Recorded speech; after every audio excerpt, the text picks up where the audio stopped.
Hola, ¿qué tal? Bienvenidas, bienvenidos, bienvenides a este espacio donde hablamos de psicología y que, bueno, lo transmitimos en podcast, lo transmitimos en YouTube, en Instagram, estamos en todas las redes sociales.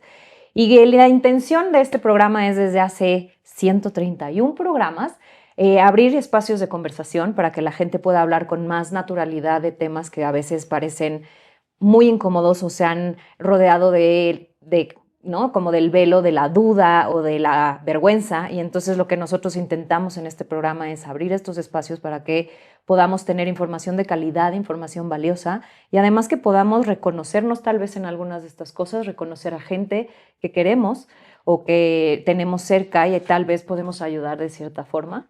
Y bueno, tener la información a mano, veraz, precisa, en la que podamos pues compartir y aprender y pues tantas cosas lindas. ¿Cómo estás, Yolita? Muy bien, muy bien. Bienvenidas, bienvenidos a este espacio, como dices, que tiene toda esa, tiene muchas finalidades, entre ellas todas las que has dicho. Y bueno, hoy es igual de importante, si nos estás escuchando, si nos estás viendo, decidimos hablar acerca de este tema, que además no sé por qué no habíamos hecho algo respecto a esto. Y justamente hace ratito comentábamos que ahora se habla más de eso, ¿no? O sea, que antes no teníamos como tanta información como acerca de esto. Yo creo que, no sé si había información, pero creo que ahora sí se exponen mucho más como cuestiones de vida que tienen que ver con trauma. Lo que pasa es que yo creo que más bien justo, ¿no? Estaba como designado a un nicho muy particular de ciertas experiencias, que si no encajabas en ellas, entre comillas, entonces era como, está libre de trauma, entre comillas también. Y ahora creo que de una u otra manera se le ha quitado también como este velo de drama, de terror, de gravedad, ¿no? O sea, todo lo grave, y más bien como que es algo que hemos ido viendo que, pues, que sí, ¿no? Está en la vida de todos y en mayor o menor medida. Pero bueno, en este capítulo en particular del podcast no vamos a hablar del trauma todo, sino de un trauma muy particular que es el estrés postraumático. Exactamente. Y esta idea surge porque, como ustedes saben, hace unos días, para el 19 de septiembre, que bueno, aquí en la Ciudad de México, pues ocurre un macro simulacro que nos recuerda algo que sucedió hace muchos años, nos sucedió en el 85 y luego hace unos... 2017. 2017, ¿no? Pero digamos que yo creo que el terremoto de 1985 marca para México, pues sí, un antes y un después en cuestión de experiencias, sí, ¿no? Porque y de hecho estos simulacros se hacen desde el 85. Sí, yo creo que siempre, o sea, pero la fecha, ¿no? Como la fecha del 19 de septiembre, desde el 85 se hace un simulacro anual en esa fecha. Así es. Pero bueno, después de que ocurrió esto y con la conmemoración, pues se nos ocurrió hablar, porque bueno, yo vi un artículo que decía cómo un desastre natural pues dejaba huellas emocionales muy importantes, y este había sido el caso del terremoto. Exacto. Y que al día de hoy, bueno, pues hay muchas personas que tienen y han experimentado cuestiones de estrés postraumático. Así que no nos enfocaremos en el tema únicamente del terremoto, pero sí de qué es el estrés postraumático, cómo es que se genera, cuáles son las características emocionales, físicas, neurológicas que ocurren. Y bueno, pues vamos a darle al tema, ¿no? Yo quiero empezar, como te gusta, Yolita, por el principio. Muy bien. Definamos qué es el trastorno de estrés postraumático. Exacto. ¿No? Y yo me iría antes, bueno, dilo. Ajá, dime. Pero yo me iría antes a definir también qué es trauma, ¿no? Ahora, antes de decir cuál es el post-trauma, ¿no? Ponle, empecemos entonces por trauma. ¿Qué es trauma? A ver, es que no tengo tal cual la definición y quería utilizar un libro que justamente te comentaba hace un ratito. Porque aquí nosotros traemos, estamos muy documentadas.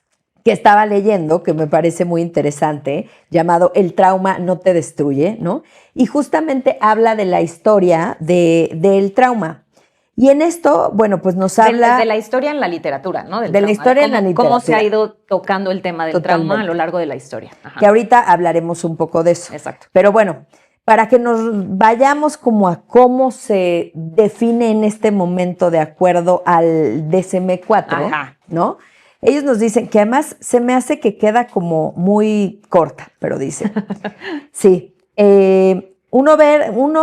una persona que debe haber experimentado trauma tiene que especificar 3 situaciones, o sea, alguna de estas 3 situaciones. Porque acuérdense que para el diagnóstico del DSM-4, que es el manual diagnóstico que usamos los psicólogos y, bueno, los psiquiatras y muchos profesionales de la salud mental, te marca ciertos criterios. Entonces es por eso que como que define, tienes esto, esto y esto por tanto tiempo. Y sobre eso es cuando hacemos el diagnóstico. Entonces por eso va a nombrar como ciertas características. Exacto, pero aquí me llama la atención porque lo pone en 3 situaciones. A ver. Ajá. O sea, muerte real o amenaza de muerte. Correcto. Que en este caso, que estamos hablando un poco de la cuestión del terremoto, pues, check, ¿no? Lesión grave real o amenaza de lesión. Correcto. ¿No? Eso ocasionaría un trauma. Y violencia sexual real o amenaza de violencia. Okay. Y entonces dice, esas 3 situaciones provocarían un trauma, ¿ok? No nos vamos a meter en el tema del trauma. Luego lo hablamos. Exacto. Hay que apuntar. Ese será otro programa. Ok. Fin de mi paréntesis. Entonces creo que es después de que te pasa algo así. Exacto. ¿No? Que como dices, en estos casos en particular, como el sismo o eventos naturales o de violencia o de accidentes, entonces puede desarrollarse un trastorno de estrés postraumático. ¿Qué significa? Que es una condición de salud mental que puede o no, esto es una parte muy importante, desarrollarse en una persona cuando experimenta un evento traumático. ¿A qué evento traumático nos referimos? A lo que hablo yo ahorita. Exacto. ¿No? A diferencia de una reacción normal como de miedo, el estrés postraumático es de larga duración, que también aquí hemos hablado que el tiempo sí es bien importante cuando hablamos como para diagnosticar, ¿no? Sí, si es estrés postraumático o no. Exactamente. Entonces, una como clave muy importante es el tiempo, que tenga una larga duración y que además la mente no puede procesarlo como procesaría otra información. Así es. ¿No? Entonces, esto hace que en lugar de ser un recuerdo, se viva como una situación que está sucediendo en el presente. Exacto. Y ahí yo te diría algo interesante que también hablan en el libro, ¿no? No es como tener un mal recuerdo. No. No es que te acuerdes de algo y digas, ay, es que siento feo, entonces creo que tengo estrés postraumático. No. O sea, cuando una experiencia, una persona se queda atrapada en las emociones de una experiencia, podríamos estar hablando de estrés postraumático. Exacto. Y creo que aquí está justo lo que dices muy bien definido en 4 grupos, ¿no? Como que son 4 grupos de síntomas muy particulares que hablan de estrés postraumático, que es la reexperimentación, que es exactamente esto que decía, que es como si lo estuvieras viviendo en este segundo, que son, además vienen acompañados de flashbacks, que es como estas imágenes que vienen a tu mente como si estuvieras en ese momento, pesadillas, pensamientos intrusivos que no podemos controlar. Ese sería uno. El otro... Que además en esta parte algo que sucede es que algo que te trae el recuerdo del evento puede detonar ese tipo de cosas, ¿no? Un crujido en una ventana, exacto, ¿no? El oír la alarma sísmica actualmente, ¿no? Exacto. Pero en otro caso, por ejemplo, de violencia sexual o algo, un tocamiento, algo que recuerde, sentir cerca toque esa memoria en el cuerpo, ¿no? Dicen que cuando ocurren estas cosas es como si la persona se quedara como con muchas antenas prendidas. Y entonces esas antenas van como, esto es alarma, ¿no? Exacto. Y esa parte es muy interesante en el sentido que hay sonidos que justo traen esas cosas o hay experiencias, ¿no? O sea, a lo mejor a tener a alguien, si fue un asalto con violencia, a tener a alguien muy cerca o escuchar pasos que están muy cerca, si fue un choque y fue un choque grave, a lo mejor escuchar el rechinido de unas llantas. Al final son estas cosas y otra vez no es un mal recuerdo como de, ay, qué feo, siente horrible, sino que traen toda la emoción y toda la descarga de cortisol y de neurotransmisores de alerta y de huida. Adrenalina, ¿no? Esa es una diferencia muy importante. Y que, o sea, lo que ocurre es que ya no está ocurriendo en ese Exacto. momento, pero sientes como si te estuviera ocurriendo de nuevo. Exactamente. Entonces, otra de los síntomas es la evitación. Empezamos a evitar cosas, situaciones, lugares, personas que nos pueden recordar ese evento. Sí. Otra de ellas son las alteraciones cognitivas y de estado de ánimo, que es pues, un poco lo que estamos diciendo, ¿no? La ansiedad, muchas veces viene acompañado de culpa, de resentimiento, de vergüenza, si fue algo que nosotros interpretamos como que pudimos haber hecho diferente o cambiar. Entonces, eso me parece interesante. Esa parte creo que es bien importante y justo el libro la aborda mucho y yo creo que como psicólogos también. Sí. El trauma tiene una connotación bien interesante de culpa y de vergüenza. Entonces es algo que se queda oculto, que no se habla porque muchas veces se cree que la persona pudo haber sido como culpable de que le pasara. No, en el caso del terremoto pues es difícil, pero no, el otro día yo escuchaba a una actriz que describe que ella, bueno, sufrió abuso sexual en la infancia, ¿no? Y dice como, pues ella durante muchos años no lo habla porque le daba realmente vergüenza decir lo que había ocurrido durante muchas noches, ¿no? Sí, qué terrible. Sí. Entonces creo que esta parte es bien importante porque sí se experimenta, pero sí hay como mucha vergüenza en el tema. Y otra cosa que tiene que ver con el trauma que me parece muy relevante en este caso es esta idea, ¿no? Que la visión del mundo sí cambia. O sea, eso es una de las características más importantes que yo he encontrado también en libros acerca del trauma. Y curiosamente, mucho de lo que he leído de este tipo de trauma ha sido en libros que hablan de infidelidad, por ejemplo. ¿No? Que lo ponen como que genuinamente sufrir infidelidad es un trauma, crea un trauma porque cambia tu perspectiva del mundo, tu idea de lo que era y tu perspectiva de ti mismo. Entonces esto cambia por completo tu afrontamiento, tu vida, tu idea del mundo. Y entonces creo que eso es bien importante, como que sepamos que nuestra idea del mundo y nuestra idea de nosotros mismos puede cambiar.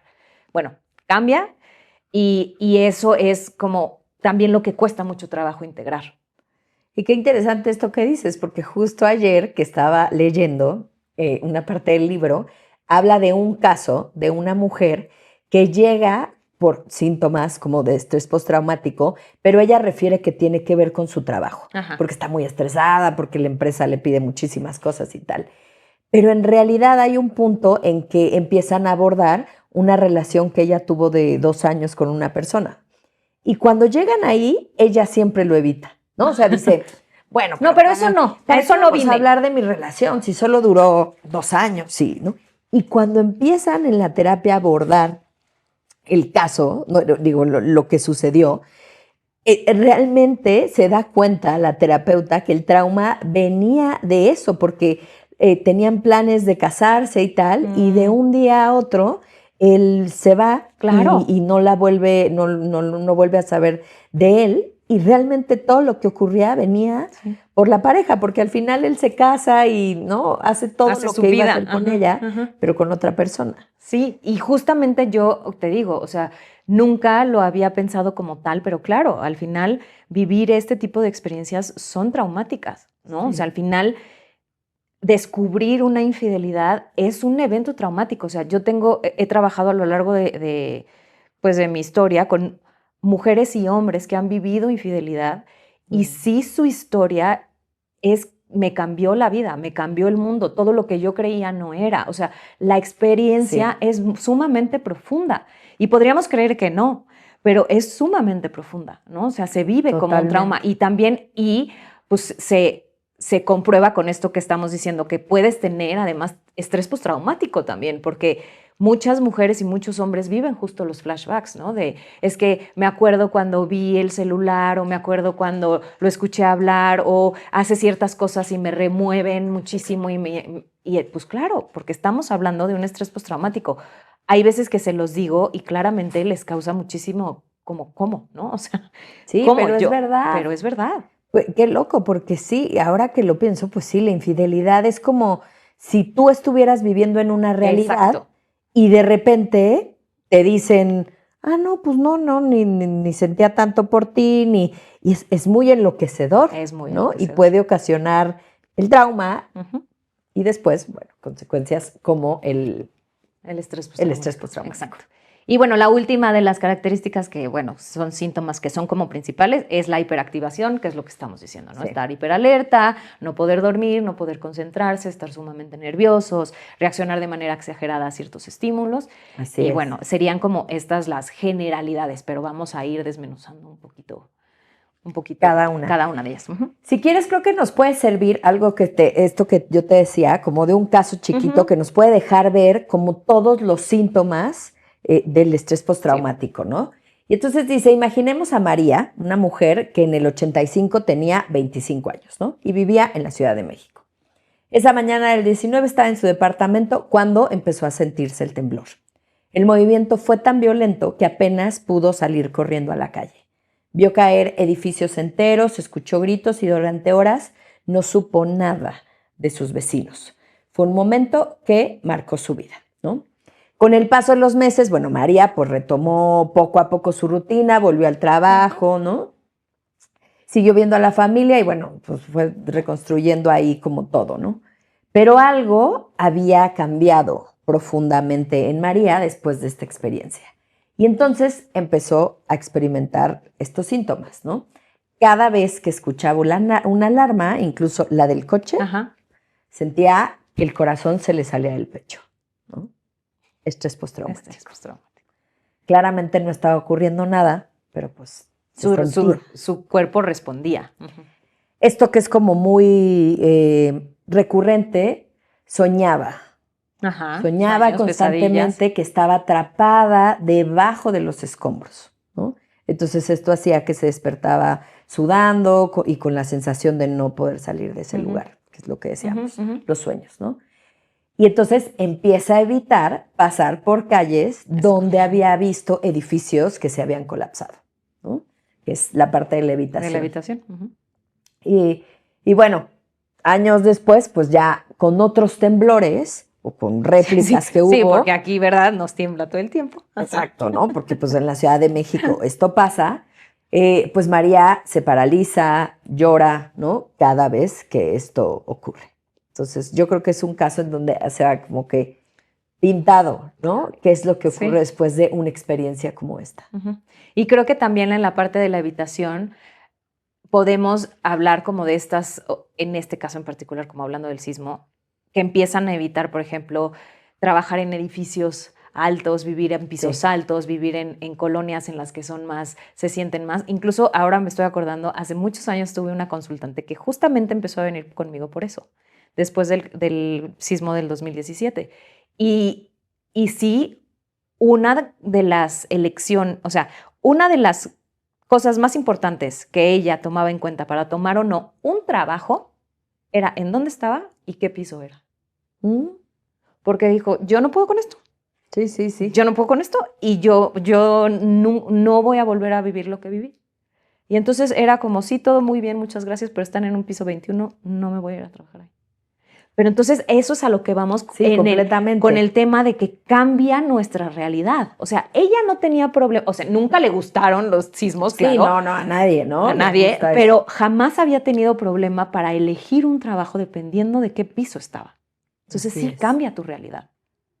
Sí, y justo por eso es que es importante, pues, tratarnos. Claro. ¿No? Porque puede empezar a interferir. A interferir con tus decisiones, con tu vida, y además yo creo que estas sensaciones tan desagradables, o sea, revivirlo, ¿no?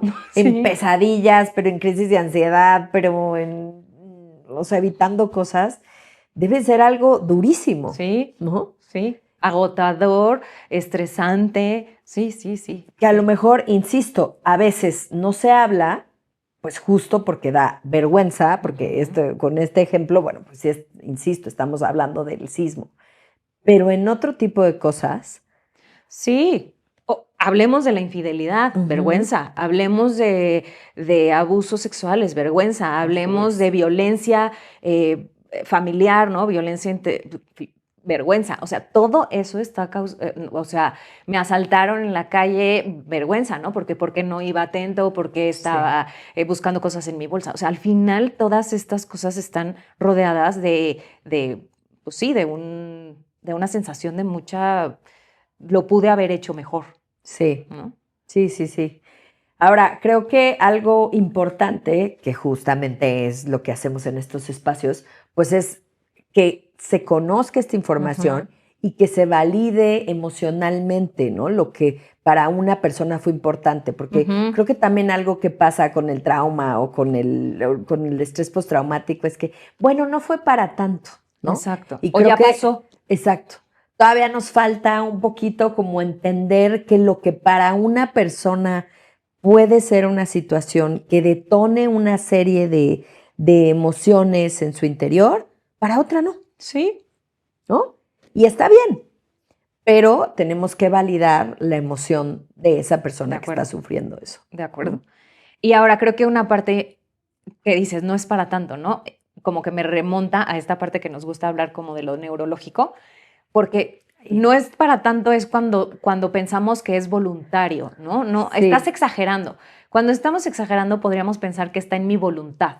Decir, bueno, lo voy a hacer grande o tienes razón, lo voy a hacer chiquito. Esto no es voluntario, porque tiene cosas, tiene niveles que no están en nuestro control, ¿no? O sea, el nivel neurológico, pues podemos hacer cosas si lo trabajamos, pero en realidad, así, a grosso modo, pues no. Y tampoco la parte física. Si no lo has trabajado, la respuesta es automática, es reacción. Sí. ¿No? Y entonces, una parte de la neurología que está pues involucrada aquí es justamente la hiperactividad de la amígdala. Y acuérdense que la amígdala es el centro de alarma de nuestro cerebro. O sea, la amígdala las emociones, sí, sí, de muchas otras cosas. Pero sí es el centro que nos dice cuándo o no tenemos que estar alerta, ¿no? Es como literal el que está ahí, oye, esto puede ser peligroso, esto no está bien, fíjate al cruzar la calle, hay alguien, o sea, es este centro de alarma que está como atento. Ahora, si lo llevamos a niveles, si le subiéramos muchísimo el volumen, entonces es esta hiperactividad, entonces está a tope todo el tiempo. Sí. Y esto, pues, como decías, debe ser muy agotador.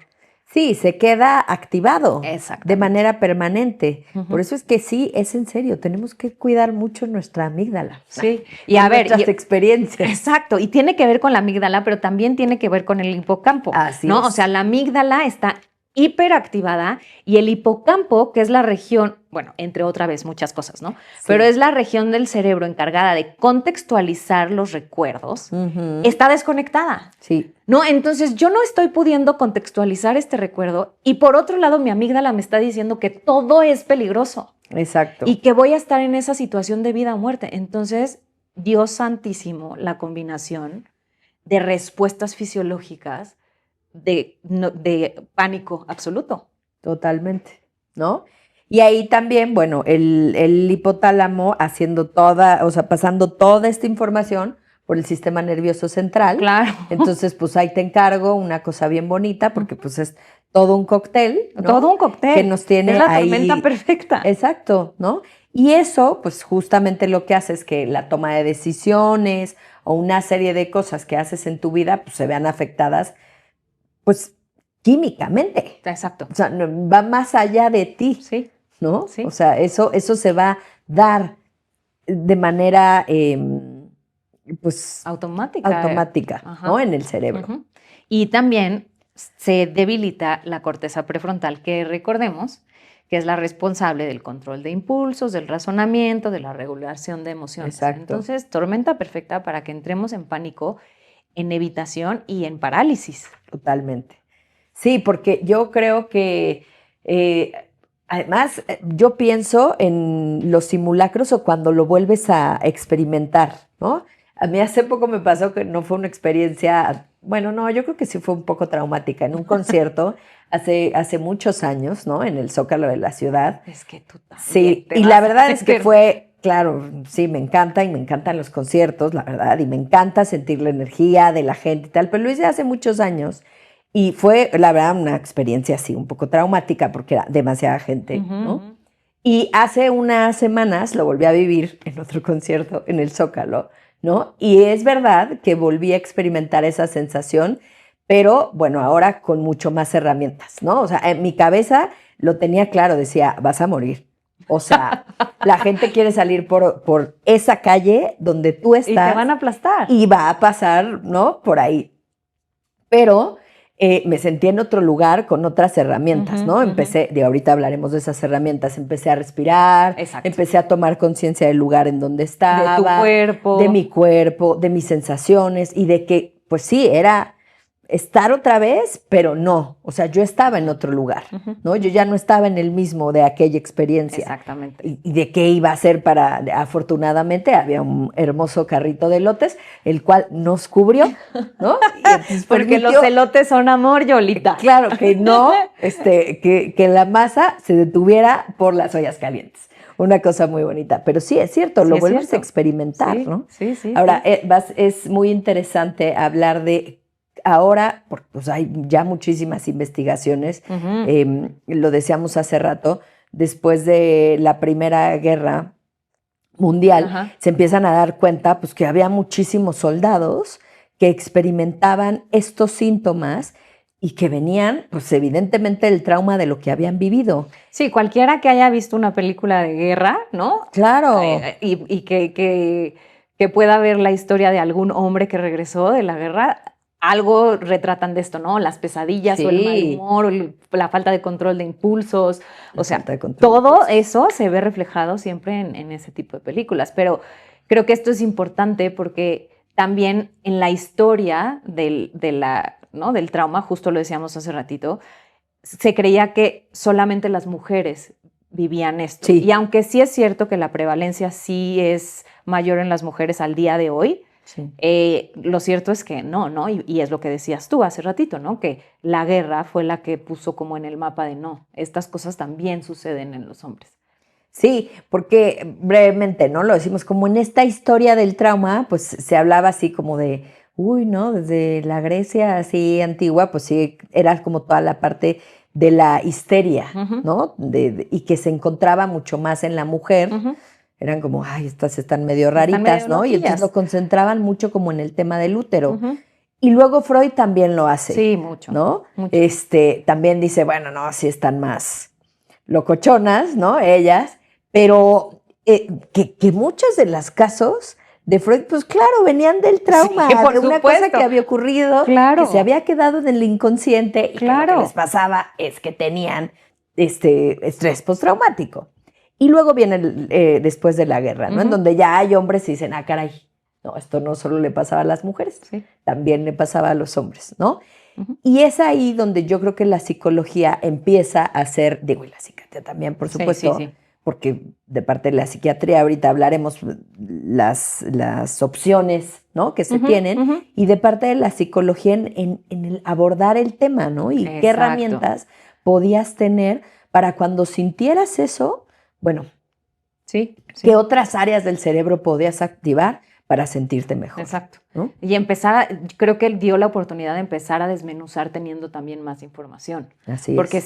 si bien cuando Freud empieza a hablar de esto, como que eran similares, ¿no? A lo mejor no, pero pues eran mujeres de ciertas edades que tenían ciertas características y ciertos síntomas.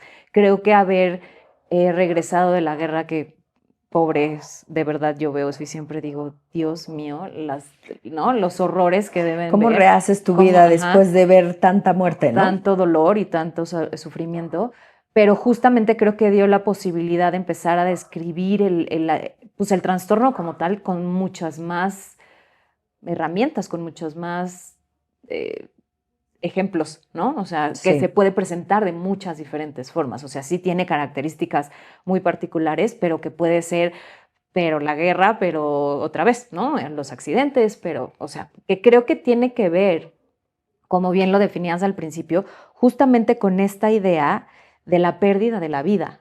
Sí, o sea, el sentimiento de muerte. Te tiene que llevar a ese lugar como para que se instale de alguna forma. Tienes que sentir que puedes perder la vida. Sí, sí. Ahora, creo que, ¿qué hacemos si sabemos o identificamos que tenemos síntomas de estrés postraumático? Ahora hay como muchas alternativas, ¿no? Siempre está la opción, por ejemplo, de las terapias cognitivo-conductuales, que lo que siempre decimos en este espacio es busca lo que en Lo donde que te funcione mejor. sí, te donde sientas más mejor. cómodo, ¿no? Porque de por sí debe ser difícil. O sea, yo pienso en la cognitivo-conductual, que es esta exposición gradual, ¿no? Es una de las técnicas, sí. O sea, híjole, yo creo que hay gente que sí se avienta a la exposición gradual y hay gente que dice, no, No, gracias. es demasiado violento, ¿no? O sea, yo... Pues la idea es que al ser gradual no sea violento. Ya. O sea, bueno, sí. La tienes idea razón. es que el que es paso a pasito vaya como que vayas alcanzando metas que en el momento en que te tengas que enfrentar con la situación real, ya no sea lo violento como si llego y te pongo ahí enfrente del Claro. todo que casi ¿no? te lleva. Sí. Entonces, Sí, de poquito en poquito. de poquito en poquito, ¿no? sí. Como que ahora que dices esto, pienso, había un programa en este canal que me encantaba ver, Discovery Home and Health. No me acuerdo cómo se llamaba, pero hablaba un poco, era de fobias. Y las fobias justamente también las tratan con exposición gradual. ¿no? Entonces era, por ejemplo, una chava que le tenía miedo a las arañas y justamente primero era, no sé, imaginarse la araña y luego era ver una foto de una araña y entonces iban hasta que un día le llevan una pecera con una araña y le dicen que la tome. Sí. Pero es muy impresionante ver cómo el pensamiento causaba las reacciones físicas como si una tarántula gigante se la fuera a comer. Sí, como si estuviera, Ajá. ¿no? Ahí, tal cual.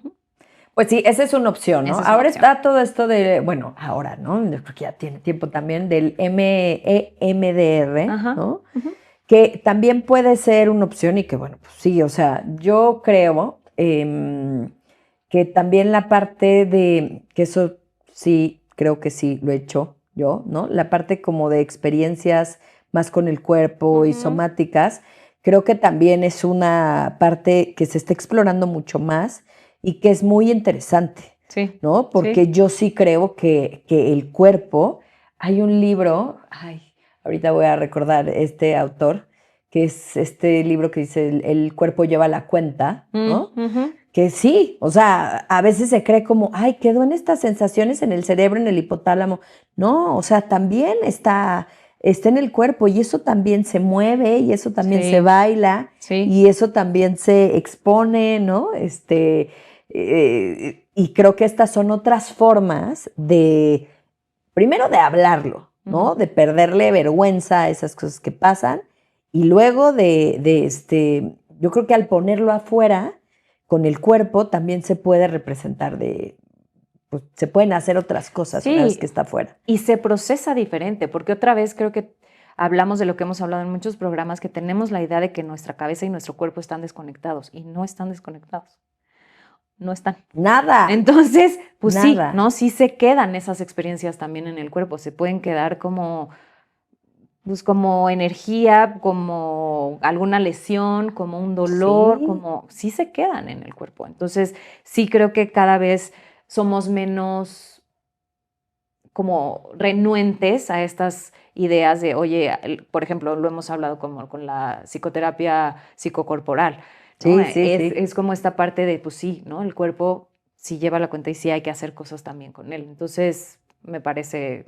Sí, porque creo que lo hemos dejado mucho en la mente. Exacto, ¿no? En la mente, en la palabra, y pues a veces hay cosas que no podemos hablar, que la palabra no puede definir. Completamente. Yo sí creo que las terapias que tienen que ver con experiencias y con el cuerpo pueden ser muy útiles para trauma y bueno, en este caso, estrés postraumático. Sí. Creo que valdría la pena decir qué es esto de la terapia EMDR, porque hay que especificar, a lo mejor hay gente que no sabe. Sí. Tiene que ver con es un tipo de terapia que tiene que ver con el reprocesamiento con los movimientos oculares, ¿no? Y tiene que ver, para procesarlos, se procesan los recuerdos de otra manera en la que involucran a los dos hemisferios, porque la teoría es que se queda como en uno. Con uno. ¿No? Que se queda como en uno y entonces esta es la manera en que como que nos bloqueamos o nos quedamos ahí. Entonces en la manera en que integramos los dos hemisferios se puede reprocesar de otra manera. Sí. Entonces usualmente se usan audios que van intercalando uno y otro de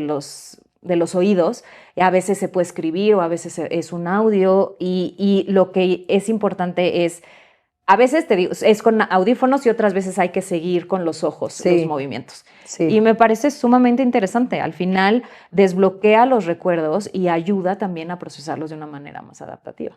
Sí, y además sí es, a mí me gusta experimentar de todo. Yo también he hecho eso todo, o sea, y eso, por ejemplo, a mí sí me llamó mucho la atención porque de seleccionar una experiencia que si bien puedo decir que no era una cuestión así súper traumática, sí había una sensación antes y después de la terapia, completamente. O sea, sí hay, yo creo que una...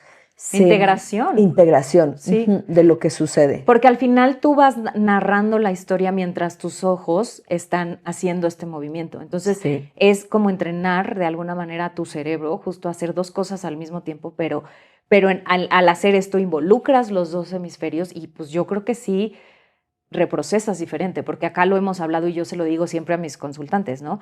Cuando nosotros tenemos que explicar algo que nos pasó, tenemos que acomodarlo de una manera diferente.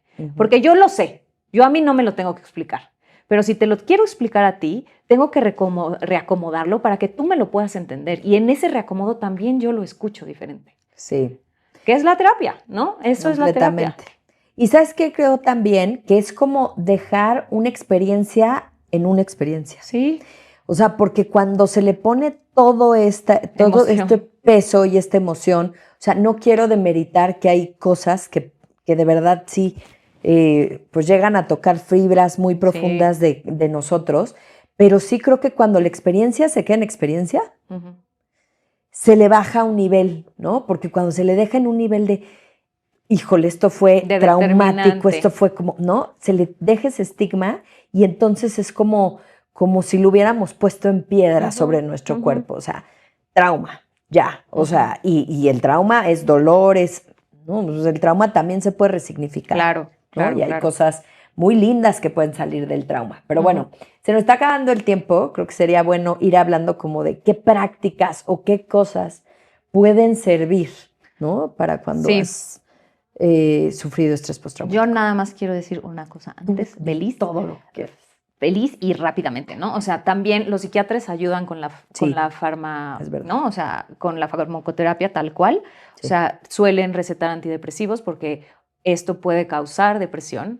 A veces lo tratan también con ansiolíticos por lo mismo, ¿no? Porque la ansiedad está a tope, ¿no? Nuestro sistema de alerta está a tope todo el tiempo, el cortisol está muy alto, entonces hay que ayudarle como a regresar y, por supuesto, con pues, terapia y medicamentos también para dormir, para el sueño, porque el sueño se ve súper afectado. Entonces tiene que ver como pues, con las pesadillas, con el insomnio. Entonces se trata también medicamentos para dormir y tratar de que la persona pues, esté físicamente, entre comillas, lo mejor posible para que pueda ir como resignificando esta parte. Y recordarles que hace bien tomarlos. La medicina sí, existe, ¿no? Por algo. Está fundamentada, digo, ahora con tantos y tantos estudios, que hay sensaciones que de verdad, o sea, a mí me encantaría poder compartir que no tienes que seguir sintiendo. O sea, hay algo, medicamentos, que te pueden ayudar a dejar de pensar eso, de sentir eso. Acércate con un especialista, porque muchas veces la terapia, de verdad, nosotras como psicólogas siempre lo decimos, no es suficiente. No es suficiente. Sí. Una persona que está desbordada, de verdad, con unos niveles de ansiedad brutal, no puedes hacer mucho. Y los medicamentos ayudan un montón a que estén en otro lugar. Sí. Así que no tengan miedo en medicarse también. En medicarse también, es cierto. Y acuérdense que también usualmente tiene que ver con una interacción entre muchos factores, ¿no? Los factores biológicos, genéticos, sociales, culturales, eventuales, o sea, todo esto tiene, y pues nuestro cuerpo sí se desregula, o sea, claro. Lo decimos siempre, ¿no? ¿Cómo es posible que para cuando tengo un gripón sí me tome un antihistamínico y un antigripal, pero cuando siento que no puedo más con mi cabeza, digo, ya se me pasará? No, o sea, a veces sí, a veces la terapia es suficiente, a veces no. Así es. Ahora sí, ¿qué podemos hacer?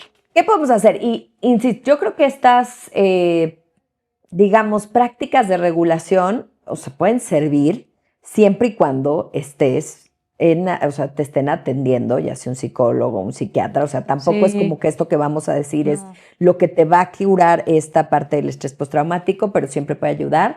Las técnicas de respiración, Ujú. que creo que esas siempre son Para fundamentales. todo.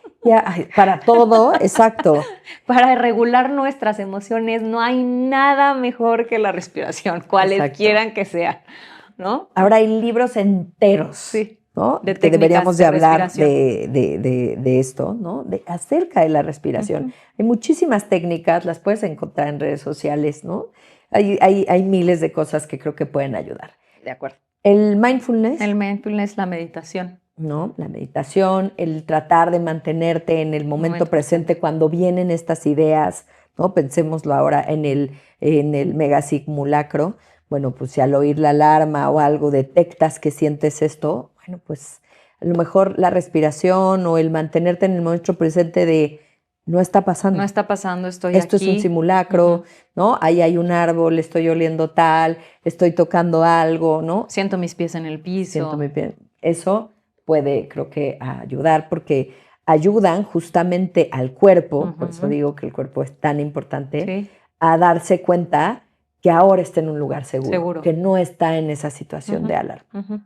Y creo que a veces nos parece como más manejable el mindfulness porque es como estoy aquí, estoy presente, las cosas, que la meditación, ¿no? Porque yo a veces se los promuevo y propongo a mis consultantes y eso, oye, ¿y te gustaría? No, es que yo he intentado meditar y la verdad es que meditar no puedo.